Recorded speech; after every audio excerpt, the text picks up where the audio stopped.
नहीं in the Yes. On is on myths in pediatric critical care, right? Yeah. Right. Yeah. Okay, good. So Dr. Bimal is on already? yeah. Okay.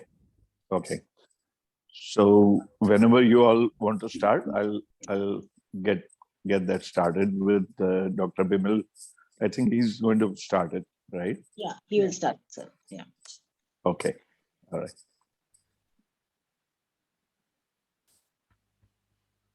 Yeah, good evening, everyone. Welcome to our Thursday CME. Am I audible? Hello. Yes. Today's CME is on myths in pediatric critical care. The chairperson we know all know sir very well, Dr. Praveen Khilnani.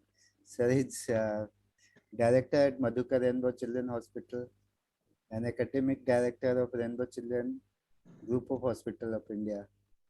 Sir is fellow of American Academy of Pediatrics and also American board certified master in critical care medicine in pediatric and pediatric critical care. So over to sir, Dr. Praveen Khilnani. Sir, please. Good evening all, and welcome to this session. I am so happy that we have dedicated one session to pediatric critical care, and very happy to introduce Dr. Kushagra. He is currently senior consultant pediatric intensivist at Sitaram Bhartiya, having graduated from Baroda, and then after that he went for his MD Pediatrics, and then followed by an Indian fellowship in the pediatric critical care medicine, which he got the gold medal, and he trained at Wadia Children's Hospital. Excuse me. He trained at Wadia Children's Hospital, and then after that he came to Delhi after successfully completing that fellowship in pediatric critical care, and he joined Max Patpatgan, and for some time over there, and has recently joined at Sitaram Bhartiya. So I'm so happy to see that initial program that we had started in 2004, this IDP CCM fellowship, IFP CCM fellowship. He's one of the products of that.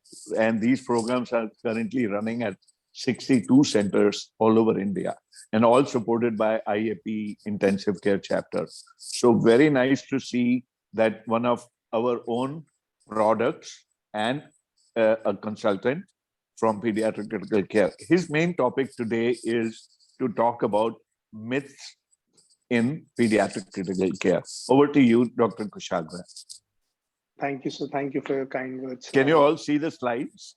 Has he? Yes. Yeah. Go ahead. Yeah. Thank you for your kind words, sir. And may I request? There are few attendees whose mics are not muted. So please kindly.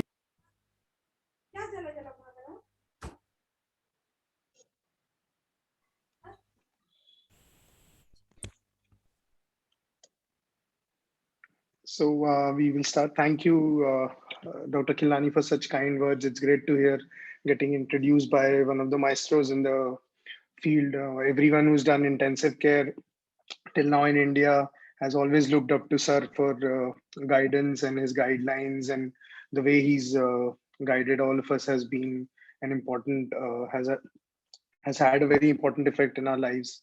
And we've all looked up to him in this field. So we'll start. So we'll try to bust some myths in pediatric intensive care today. So let's start.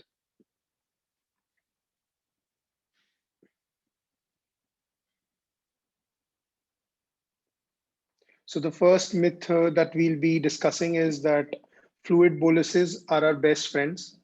Obviously, whenever any sick child comes, the first thing is when we are able to attach the monitors and put a cannula in, the first thing that we learn from very basic in our MD days that we start with the fluid bolus, and we are very aggressive in the fluid resuscitation. So the first myth is that the fluid boluses are our best friends whenever we are resuscitating any child. So why the fluid boluses are so important is that we learned in our first year physiology, where we Frank and Starling relationship we were taught in the physiology, which showed that anyone who comes, first thing we need to do is fill the tank. So the basics was that when we fill the tank, we try to increase the preload, and with the stretching of the ventricular muscle, the cardiac output improves.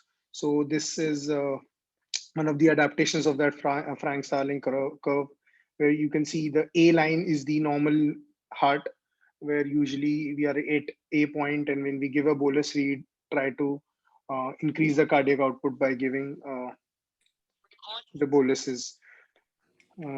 So anyone who has a failing heart would be somewhere around the C line, and the effect of boluses is not that predominant as we've seen in a normal heart or with increased anatropy.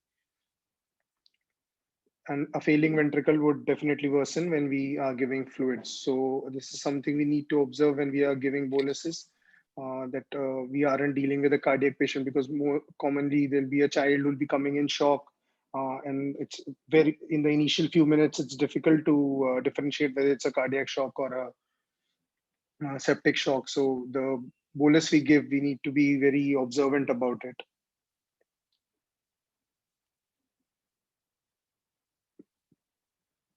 So what happens when we are giving injudiciously, we are over enthusiastic with our fluids. So we will face a situation of fluid overload, which in turns causes rise in the hydrostatic pressure in the vessels. And this allows the fluid to escape into the interstitium, leading to organ edema. Then this organ edema at various levels start to hamper the circulation. In central nervous system, there'll be decreased cognition as well as delirium. The oxygenation would go down. There'll be pleural effusion. It'll be difficult to oxygenate the child. The heart itself will contractility will decrease. In intestine, there are always risk of intra-abdominal hypertension and ileus, and all these things will cause impaired perfusion, which will further decrease the cardiac output. And particularly affected are the kidneys, where the renal pressure increases in the veins, and the plasma flow also increases, in turn causing a decrease in the GFR, and thus the urine output would be hampered, and the setting of acute kidney injury would set in. So initially, before 2007, as we all know, the fluid resuscitation used to be very aggressive. It started with the early goal-directed therapy, and where aggressive fluid resuscitation was the norms. Then came the feast trial, which kind of changed our practices. It showed that giving extra fluid can actually contribute to mortality and morbidity. So before 2007, what we were following was to, in initial resuscitation, to give fluids of 20 ml per kg boluses, and give up to and over, the word is important, up to and over 60 ml per kg until the perfusion improves. Or the signs of overload, which could be clinically, you can see rales and hepatomegaly, the increase in heart rate rather than decrease in heart rate, the respiration would worsen. So if all those signs were not developing, the fluid boluses were encouraged up to and over 60 ml per kg. Then the adaptation came to it, and in 2017 guidelines, they changed it slightly to the boluses. The amount remained same, 20 ml per kg, but it was allowed only up to 60 ml per kg. And any signs of fluid overload in the form of rales or Krebs or hepatomegaly, the fluid needs to be stopped. And the very recent surviving sepsis guidelines that came in 2020, they divided any patients of septic shock, whether they were coming in a hospital which had an ICU, and versus the healthcare systems which don't have an ICU. So the places where the ICU support was available, and any patient with abnormal perfusion, irrespective whether he was hypotensive or not, we would start a bolus, and the bolus amount they have decreased to 10 to 20 on the basis of the judgment of the clinician. So if there are no signs of fluid overload, then additional boluses can be given depending on the hemodynamic response until either the shock resolves or patient develops signs of overload. And continuously, we have to assess the cardiac function and start the anotropes as needed. And the fluid volume that the maximum volume usually that can be given, they've mentioned 40 to 60 now. And it can be done even sooner if any signs of fluid overload start to appear. So we can see how progressively over the time, the amount of fluid, the maximum fluid they're allowing, they decrease. The amount of fluid given as a bolus has also been decreased. And any patient with cardiac illness who's not responding even, so we give very small boluses of 5 to 10 ml per kg and over a period of 30 minutes. And patients who are coming in healthcare system where ICU support is not immediately available, in those patients, if any patient with abnormal perfusion does not have hypotension, then they've advised against giving fluid boluses unless until the disease process is diarrhea or dehydration, where the shock is actually because of hypovolemia. Apart from those cases, giving fluids is not advised, and directly to start maintenance fluid and monitor hemodynamics closely and consider early vasoactive inotropic support. And in the same setup, if any patient is there with hypotension, documented hypotension, then we can give fluid boluses of 10 to 20 ml per kg. Importance is again to start with maybe 10 ml per kg. And then according to the hemodynamic response, we can repeat the fluid boluses until our hypotension is resolved. Or again, any signs of fluid overload, then there's a strict no to give any more fluids. And you continuously assess your cardiac functions, the monitor parameters, and you decide your further fluids according to that. And again, early vasotropic support is what is now the new recommendations are.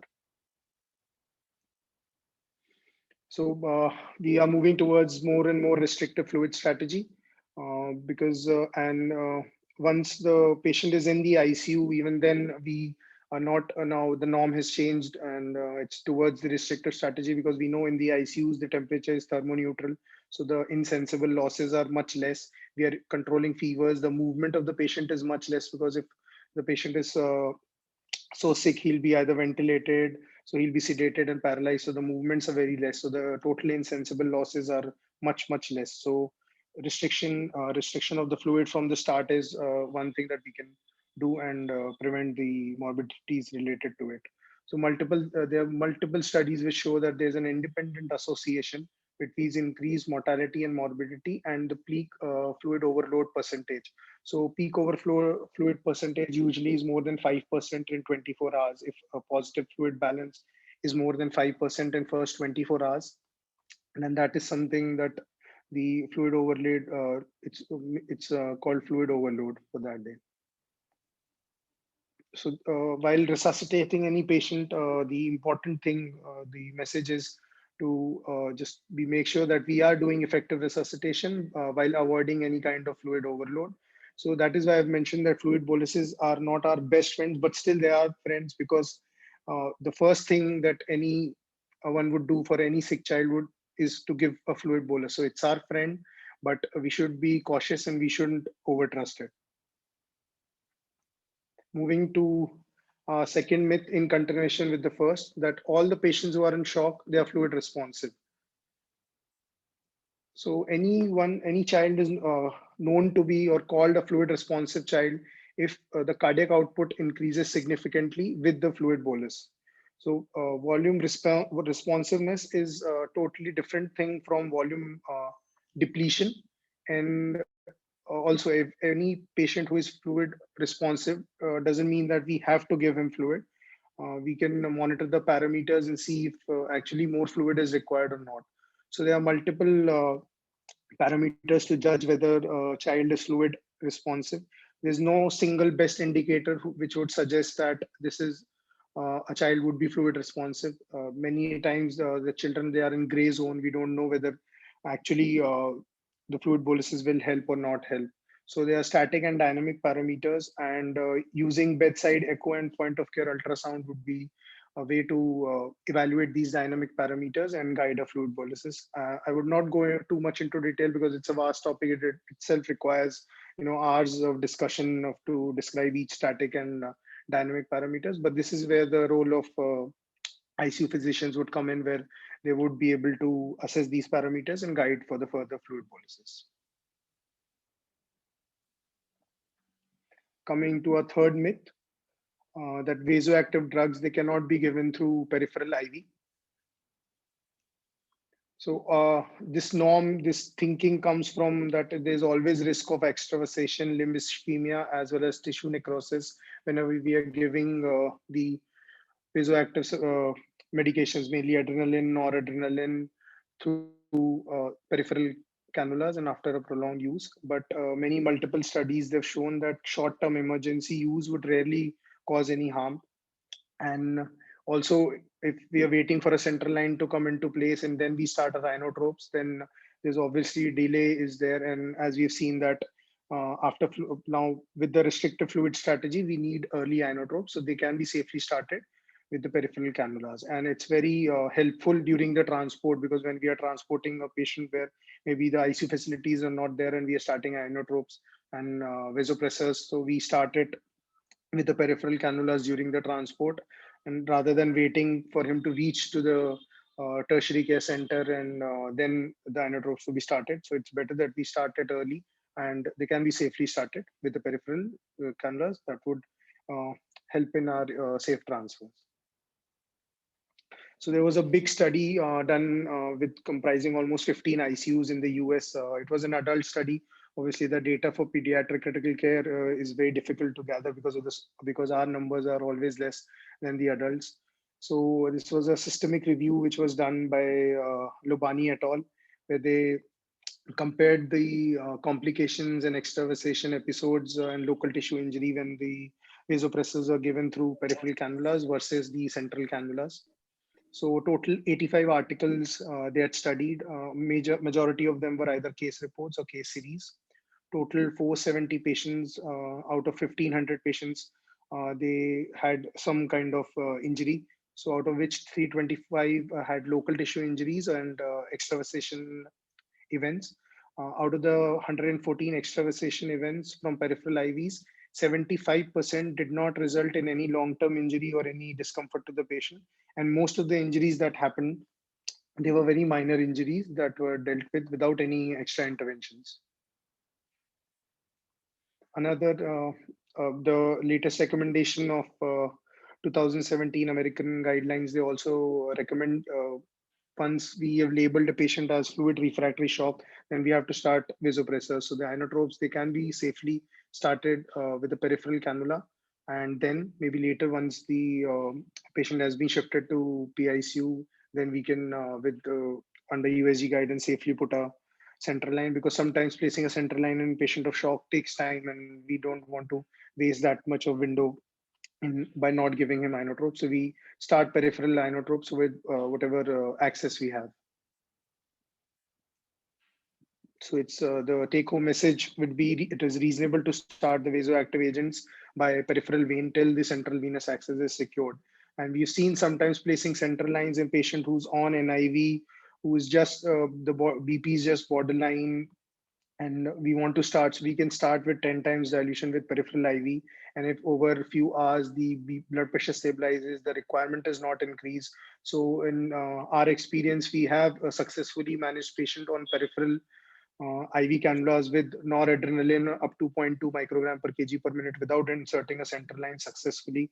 So it is quite safe if we are vigilant, and if there is someone to monitor the cannulas, that the moment they get out, there's someone to replace them and change the cannulas, then it's pretty safe to use it. But still, we need to be vigilant. We can't, it cannot be used in units where maybe the paramedical staff is less trained, or there's no 24 hours monitoring.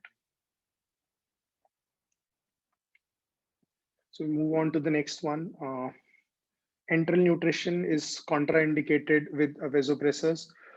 Many people believe that when the patients are still on vasopressors, specifically noradrenaline and adrenaline. So that enteral feed shouldn't be given, because this came from the concept that any vasoconstrictor medication and in presence of hypotension, obviously, there will be limited oxygen delivery and the gut flow would be reduced. So the if we are giving feeds, we are trying to increase the GI oxygen demand, and this would lead to intestinal ischemia. But this is not true. This does not hold true. There are multiple studies that has come, and these propositions were mainly based on the animal studies and in adults where mesenteric artery was occluded and patients had some amount of atherosclerosis in their mesenteric arteries. So there are multiple experimental studies and clinical studies. They've now demonstrated that starting enteral nutrition early actually increases the gut flow and it prevents a bowel from the ischemia. So enteral nutritions, they have multiple benefits. They prevent adverse structural alterations. They increase the epithelial proliferation. They maintain mucosal integrity. Bacterial translocation is decreased. Also, they say that resistance to antibiotics is also decreased if we are starting early enteral nutrition. We are improving the gut flow, and we improve the local as well as systemic immune response. Specifically in septic shock, the studies have shown that it improves the hepatic artery as well as portal vein blood flow, superior mesenteric artery blood flow, intestinal mucosal microcirculatory flow, and hepatic microcirculatory flow. It improves the overall tissue oxygenation, and obviously because we are providing with the nutrition also, so hepatic energy stores. This was a study by Khalid et al., where early enteral nutrition and the outcomes were seen in the critically ill patients, specifically those who got ventilated and received at least 2 days of mechanical ventilation, as well as vasopressors for at least 2 days. So as you can see, that total large amounts of patients, they were, this is an adult study again. So large amounts of patients were there, and they divided the patients into two groups mainly. First, those who received the enteral nutrition within 48 hours of admission, and those who did not. So the hospital mortality was much lower in the group where the early enteral nutrition was started. So it was 34% versus 44% in patients, almost 10% difference where the enteral nutrition was not started. The surviving sepsis guidelines, they also suggest the same. They are against withholding any enteral feed just on the basis of inotropic support. So early trophic feeds, they are to be considered, and increase the feeds as per the tolerance of the patient. And any patient who's on stable doses of inotropes and vasopressors, where the need of increasing the dose is not there, and they are maintaining stable hemodynamics on the vasopressors, we can start at least trophic feed, because there's one study which compared trophic feed versus full feed within 5 days, and in that it was confirmed that trophic feed is as good as full enteral feeds. So even starting trophic feeds is helpful. Trophic feeds is nothing but just starting a small amount of feeds, which is much less as compared to the full volume that will come out for that patient. So any patient, the enteral nutrition is preferred over parenteral nutrition. There was a study comparing early versus late parenteral nutrition. That is, early was within 48 hours and late was after 7 days. And it clearly showed that mortality was much less when parenteral nutrition was started after 7 days of PICU admission. Coming back to our fifth myth, that pain does not affect the outcomes in PICU. So any patient who comes in PICU, there's a study that, so one Canadian study that said almost 70% of the patients that come into PICU, they experience pain of some sort, either because of the cannulation or some procedures.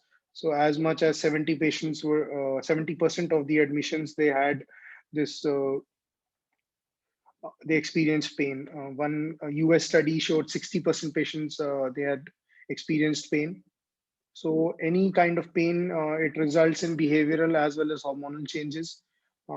And pain, it also activates the autonomic nervous system. It causes increase in the circulating catecholamines, stress hormones, that further worsens the process of shock by causing vasoconstriction and reducing the tissue perfusion. So this is a very crowded slide. I would just like to simplify it, that the multiple consequences that come out because of this pain. So physiologically, we know it's a stress response. Cardiovascular events could be there. Pulmonary complications can be there because the whole tissue perfusion, vasoconstriction, everything happens. Psychologically, it's not easy to handle a child who's crying. For parents, it's not already this child is sick, and on top of that, he's crying and uncomfortable. So it becomes a very stressful environment for them as well. And obviously, because of that, the quality of care is hampered, family satisfaction, the duration of stay increases. So there are multiple things. So any patient who comes into ICU, the pain management, and for anyone, pain management is important. Even for a small cannulation, we should look into that and make sure that the pain is adequately controlled and not be on the back foot whenever it comes to give any painkillers. But again, judicious use is important. Over using these medications have their own side effects. It's not easy to completely knock out a child. So again, a balance has to be maintained between effective pain killing and not compromising the hemodynamics and sensorium of the child. Moving on to the next one. So it's related to poisoning because that is something we see very commonly in our clinics, that inducing vomiting and gastric lavage, they're effective way to treat a poison. So a few years back, any child who would come into the ER saying he's ingested some kind of poison, the first thing the registrar used to do was insert a Ryle's tube, give a gastric lavage. So the technique of gastric lavage is just inserting the large bore nasogastric tube, administration of fluid, and then aspiration of the same fluid.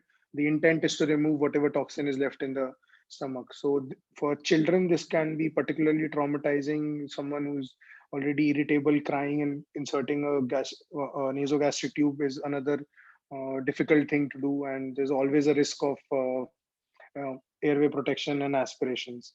So it is completely contraindicated if someone has inadequate upper airway protection, if there's history of ingestion of corrosive substances or hydrocarbons, and any patient who's at risk of GI perforation or hemorrhage.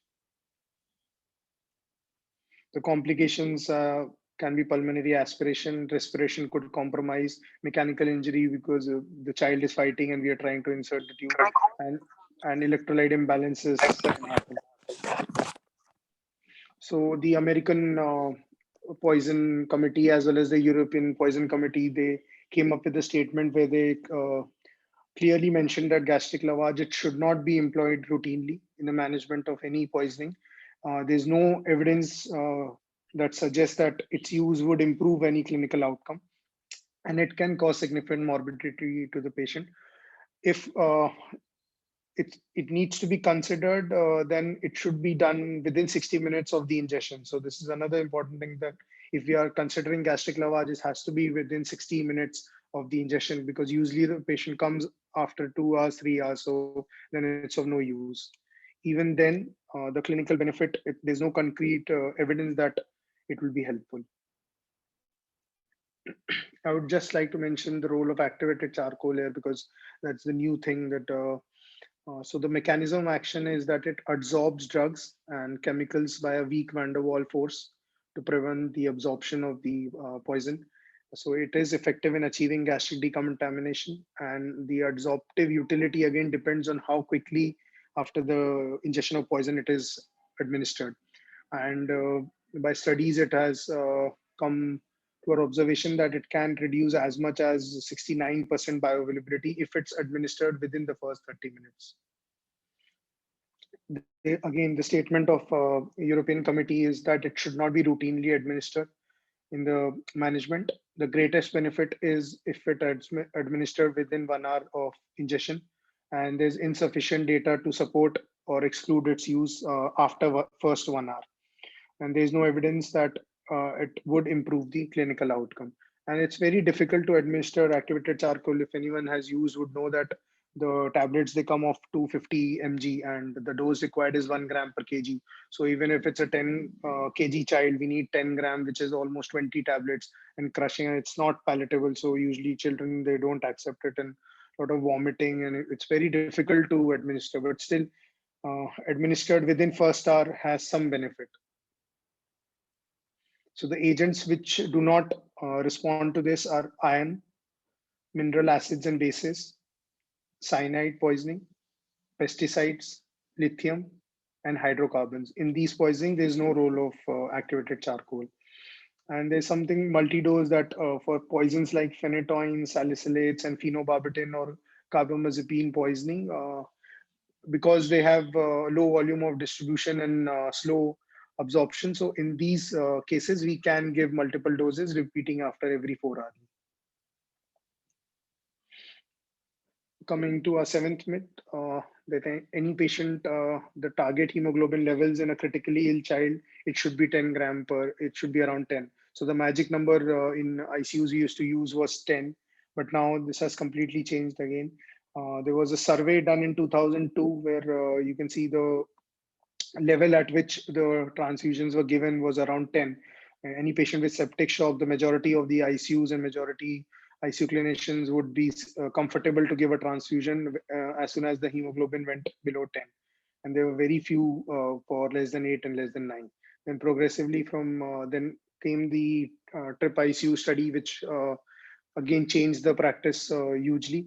So there were two groups. Patients were divided into two groups. One was a liberal group, one was a restrictive group. For restrictive group, they kept the number as 7.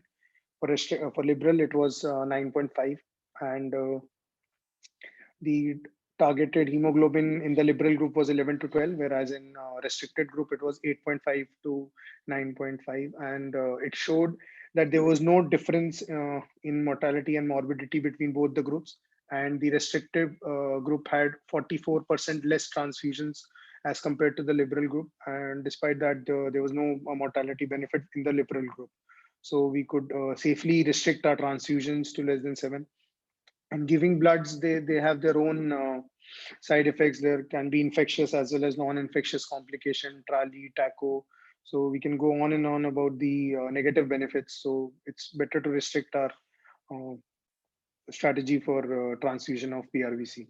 So the latest guidelines that have come in this regard is TAXI initiative, where they've given their guidelines for PRVC transfusion. The guidelines for platelet and FFP still in progress, and they'll be coming very soon. So any child who is in PICU, any critically ill child, the transfusion limit that certainly has been set is less than 5. So anyone who has hemoglobin less than 5 is eligible for transfusion. Anyone who has hemoglobin of 7 and is hemodynamically stable, even though he's a post-operative patient, except cardiac surgery. So except cardiac surgeries, any surgery, post-operative child, more than 7, hemodynamically stable, they have recommended against giving blood. And for any general PICU patient, if more than 7 hemodynamically stable, then we should wait. For between 5 to 7 depends on the clinical judgment of the physician, whether he wants to give or not. And the post-transfusion range that needs to be maintained is between 7 to 9.5. Any child with respiratory failure, again, less than 5 is the definitive indication. More than equal to 7, the child is stable. There is no progressive increase in the FiO2, and there is no hypoxemia. He's not a cyanotic congenital heart disease or a hemolytic anemia patient. So we should wait until and unless it's more than 7. Between 5 to 7 completely depends on clinical judgment. So any sick patient whose progressively inotropic requirement is increasing, FiO2, we are not able to come down very high FiO2 requirement. In those cases, we can maintain a high hemoglobin. But for cases where who are stabilized, who don't require too much oxygen, then we should wait and withhold our PRVC transfusions. Non-hemorrhagic shock, mainly septic shock, and hemodynamic patient is stable. So again, the magic number would be 7 gram per DL. And with unstable hemodynamics, there's no strategy. For unstable hemodynamics, we have to go all in. So maintaining up till 10 is because we need continuous inotropic support. And we know because the reason we are giving PRVC is to increase the delivery of oxygen, because DO2 depends on cardiac output as well as the arterial oxygen content. So by giving PRVC, our main motive is to increase the delivery of oxygen to the tissue. So any patient who's unstable hemodynamics, despite multiple inotropes, in those patients, they've not recommended any strategy, and we have to go all in and do everything that we can. Just just mentioning one important thing, that in acute brain injury, anyone between 7 to 10, they've recommended transfusion. So this is something we have to keep in mind. So except an acute brain injury or a cyanotic congenital heart disease or a hemolytic anemia patient, in everyone else, the magic number that we can remember is 7. For brain injury, we have to maintain above 10. So thank you. One last myth that I would like to say is that treatment in PICU is very expensive. This everyone thinks, and I think it's a fact that treatment in PICUs are expensive. But as long as we are doing everything ethically, as we do, and we are able to make the child go through the illness, and we are able to treat the child, I think it's justified that. And until unless we are not overdoing things, then I think we are doing an okay job with the child and the parents. Very well given talk, Dr. Kushagra.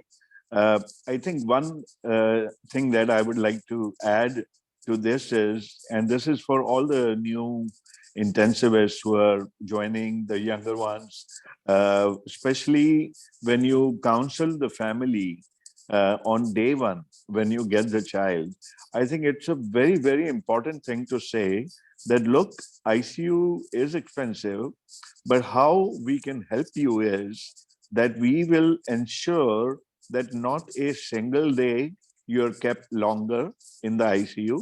As soon as the child is getting better, you won't even have to tell us or request us to move him out to the ward. We will do it ourselves. And this has helped me a lot because then they tend to be with you and not you are opposed on the other side of the chair.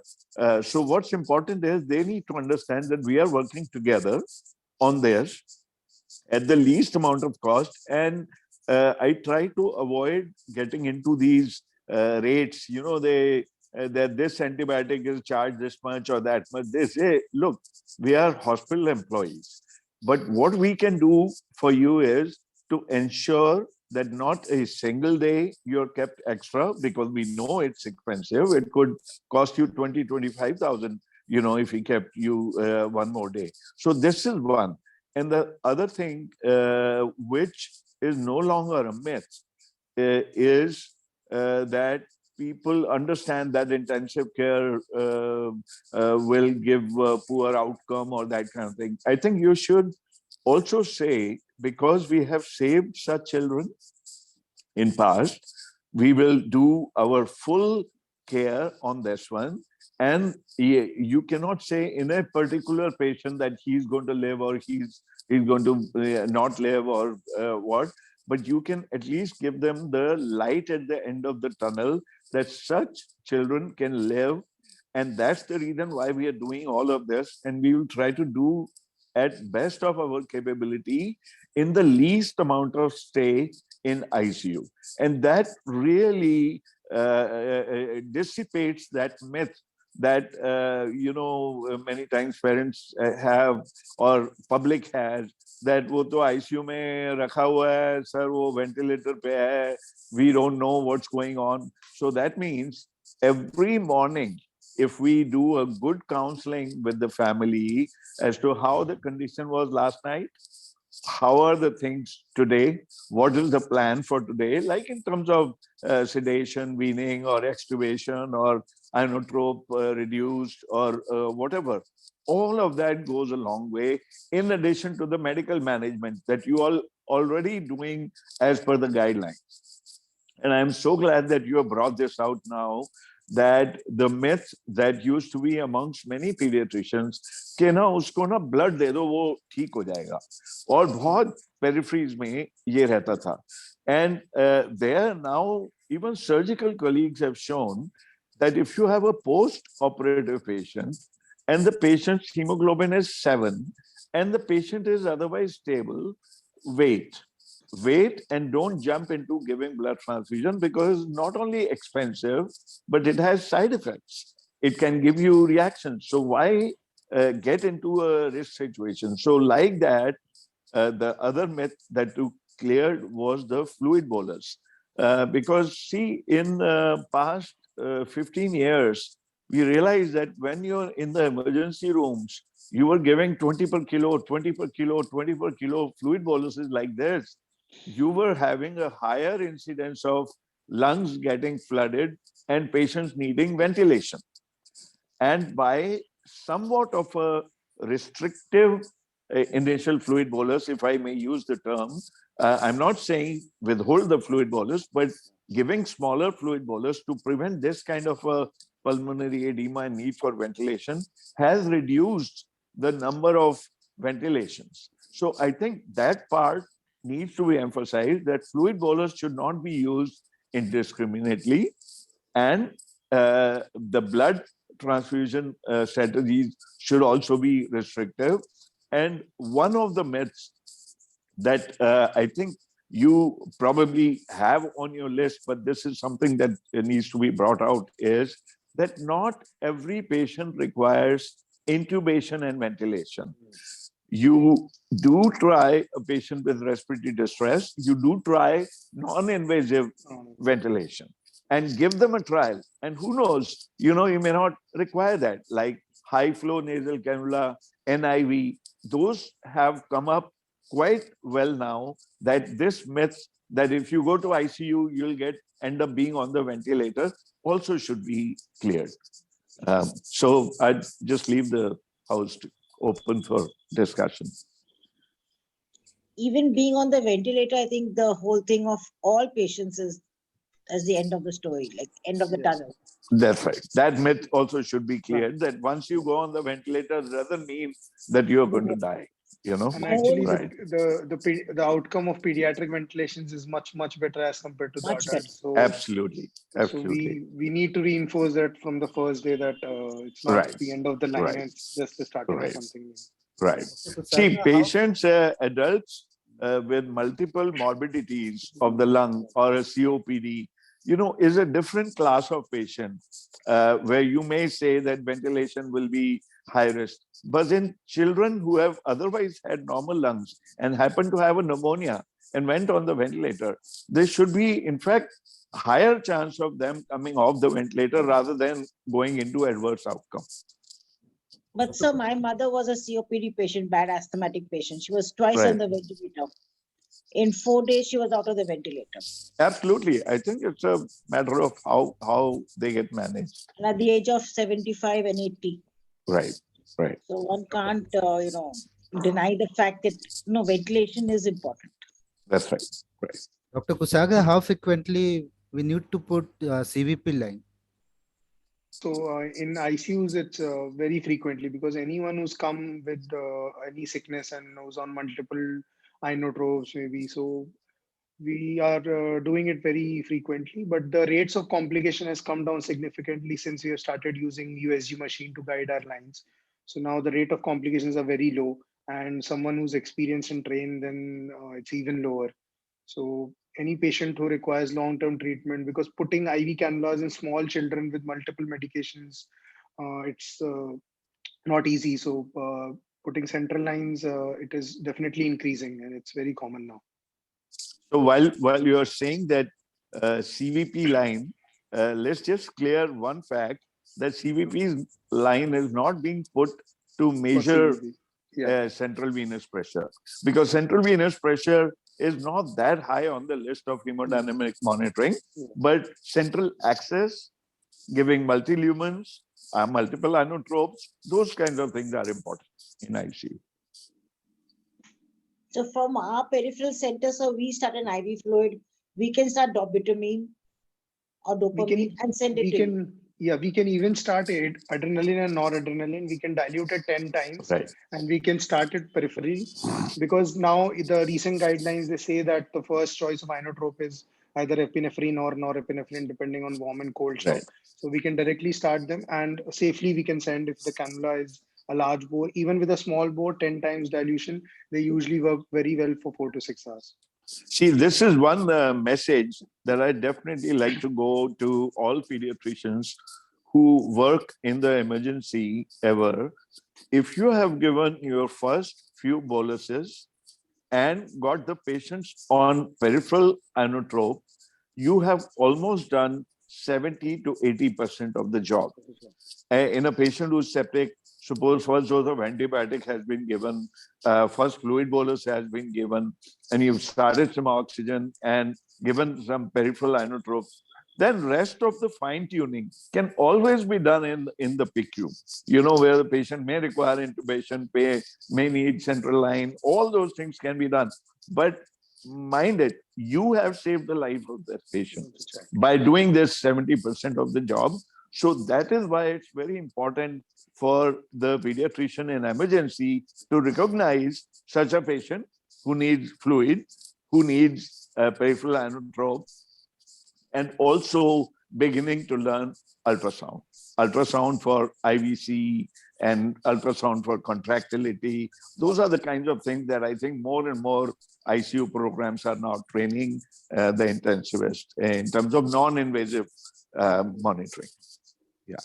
Nowadays, Hemaxils are being used for IV fluid. Hemaxil. No, we are not using. So crystalloids is the first choice for boluses. Right. And colloids only in patients with who are not responding to crystalloids, further boluses to guide. We can use 5% albumin as a colloid, but still crystalloids is the fluid to go for. So for inotropes of dopamine is better or noradrenaline better? So, so in periphery also, if a patient is in mild shock or this thing, we can start dopamine and we can send, but depending on the kind of shock, cold shock or warm shock, adrenaline or noradrenaline is the first choice, because studies have shown that with dopamine, the side effects are more, chances of arrhythmia are there. So we can directly start adrenaline and noradrenaline again, but we have to be careful about the cannula that it doesn't. So in 2020 PALS guidelines, they talk about that the first inotrope can be adrenaline. If adrenaline is not available, then dopamine. Okay, so this way it becomes, and there are hardly any places where adrenaline is not available because it's on your resuscitation card. So I think it has become the more negative literature came from adults, that when they put somebody routinely on dopamine, then there was some more side effects or late reversal of shock. And that's why these studies are now recommending that first inotrope, you should try adrenaline. If it's a warm septic shock and flushed extremities, then noradrenaline. But if you don't have any of these available readily, then dopamine can still be used.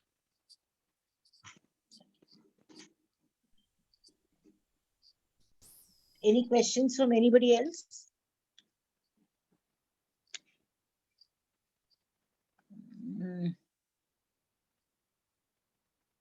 Intention